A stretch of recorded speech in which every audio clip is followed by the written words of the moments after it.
You know, I have questions about pitch logic, throwing on your own, throwing in a limited amount of space. Got my net here, 8 feet. I think 4 steps is 8 feet. Got my pitch logic on the tripod, pitch logic ball connected. I'll do a screen recording so you can see all these. Should be going. All right.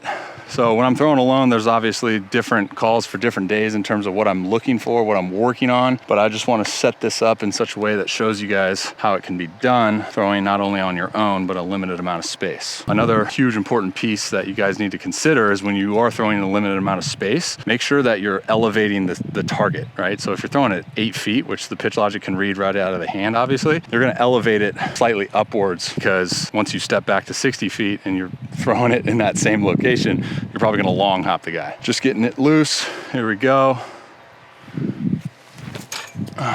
So it read here. And when I am throwing at this distance, a big thing that I'm looking for is this orange arrow here, because I want my arm slot at release all the same for every pitch. I have a tendency of dropping my slot on a slider right around, if you see that orange line right there, right after the 1, I'll drop it down to right before the 2 on a slider. And then on a curveball, I'll pop it up to obviously create 12-6, and it'll actually pop up like in the middle of the 12 and the 1. So great way to kind of just practice on your own, judgment-free zone. Lift, throw, and then again, you can see arm slot right after the 1, spin direction right before the 1, and that's coming out at 98%. So pretty synced up with the arm slot and the spin direction on the fastball. Now, if I were to throw a changeup, again, remember where you're setting the target. If you're close to the target, you obviously want to elevate your sights, elevate your target. So if I'm throwing a little Volk P, lift, throw. Replicated fairly well. The spin direction is going to naturally go down right around the 132-ish area, but as long as that orange line right after the 1 is staying consistent with every single pitch. For me personally, in my development, the fastball changeup are usually pretty locked in with release slots. So if I advance to like a curveball here, went with a spike grip, I still want that orange line right around that 1 o'clock. So. And we got, I mean, it's right after the 1, slight deviation from the fastball, which if you're talking about clocks and looking at it like this, we can advance to the 3D clock here.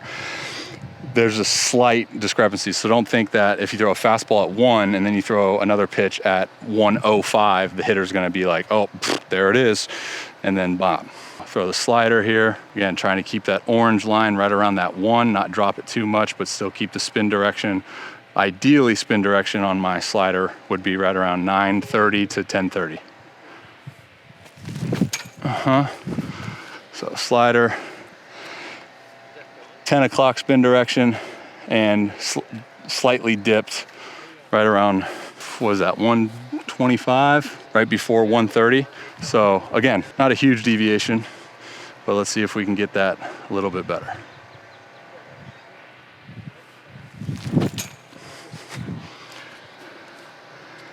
So that's good. I'm totally fine with that. That gives me the spin efficiency that I would want on that slider, and again, right around 9:30 with the spin direction. That's just a small sample size, a really easy way to get your work in alone, and just another showcase of how valuable a pitch logic can be when you're spending a lot of time by yourself working on optimizing your pitching. That's what I got. Use pitch logic, discount code, Robby10. We'll link that in the description. There you go. Brr, brr, brr, brr, brr, brr, brr.